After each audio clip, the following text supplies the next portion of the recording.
Contrary to what you may have been told, Nigerians did not fold their hands and watch the British Royal Niger Company take over the country.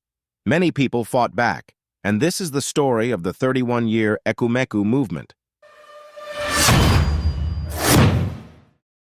When the British Empire, through the Royal Niger Company, came to Nigeria and started gaining influence in 1807, they only had one mission: to gain control of all of Nigeria's economic resources.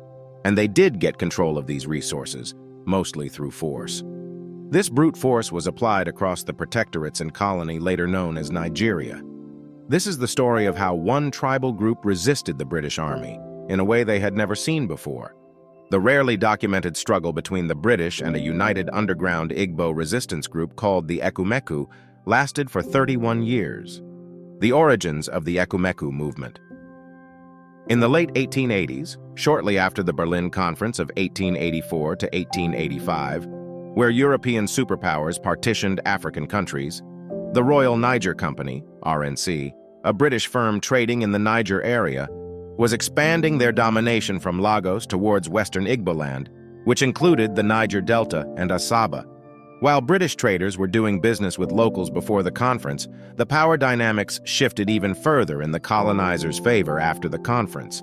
They made all the laws, determined trading, with whom to trade, how much to trade, and lived as overlords in places where they were only welcomed through the force of their guns.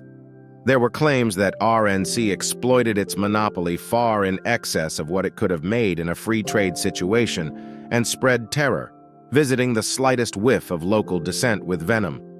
In 1888, half of Asaba was decimated, and Obosi, a day's walk away in what is now Anambra State, was razed to the ground the following year. In both cases, the RNC alleged that the Asaba and Obosi people were involved in human sacrifice, hence the high-handed treatment. To stop human sacrifice, the soldiers lived off the people's livestock and food crops, and sexually assaulted the women. This led to a lot of resentment. Why was the Niger Delta special in the 1800s? The British were attracted to the Niger Delta, then called the Oil Rivers Protectorate, because of its resource, palm oil. But why was it such an asset? In the 19th century, palm oil was useful for many industrial processes.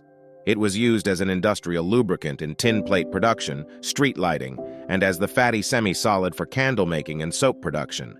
Palm oil made certain breakthroughs in soap chemistry and production possible. Now let's get back to the story. Despite their brash treatment of locals, the British were surprised to meet resistance from locals. These were located across the country and far into Igbo land in the east. But the ones that stunned the armed Brits were the Anioma people of present-day Delta State. The Aniomas had gotten word of how the British established courts, introduced Christianity, and even selected local chiefs against the people's will in other places. For the Aniomas, this was unacceptable, and they were not going down without a fight, so they went to war. A British attack on Ndoni village in 1870 and Onitsha Ado in 1897 set the pace for the rest of the war as one of guns and bloodshed. The war would last in two waves, 1883 to 1902, when the locals first organized and fought back, and from 1904 to 1914. The Ekumeku Movement, meaning don't speak about it, was comprised of the Otu Okorobịa. These were young men from various Igbo villages in the nearby Niger Delta communities. They formed the Ekumeku Secret Organization, the vigilante group which fought the British. The name was given due to the stealth which the men used to fight. Unlike the British soldiers and mercenaries who had great firepower, the locals were limited in the scope of weaponry.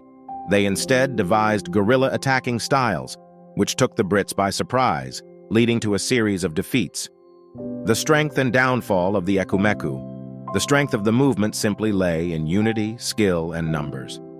Before 1883, the Anioka had a dispute with the Igbuzo clan, which had lasted for decades.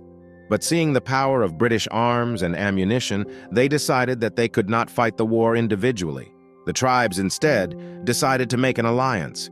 Other kingdoms such as Onitsha Ado, now present-day Onitsha, also joined the movement. However, Britain's superiority in firearms would eventually come to play as the war protracted. Picture of Ekumeku warriors, Opinion Nigeria.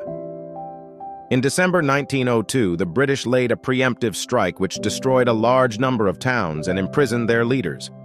As British officers were burning villages accused of taking part in the resistance cooled off at this point. This was presumably to regroup.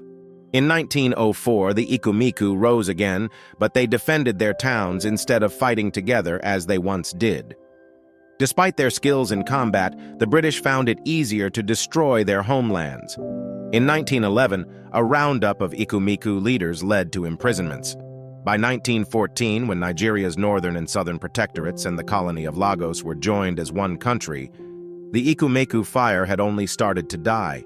There are no official record on locals killed during the resistance, but it was one of the most devastating resistance to British occupation in Nigeria, leading to the death of a commander, H.C. Chapman.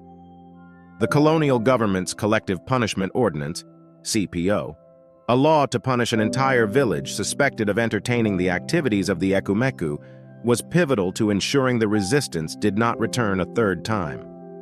The impact of the Ekumeku movement. It served as an inspiration for other countries. Many historians believe that the Ekumeku movement inspired the Kenyan Mau Mau Rebellion of 1952. While it is not often spoken of, the Ekumeku movement proves that the ancestors didn't take their chains lying down. Written by Chiamaka Dyke. If you enjoy our contents, support us.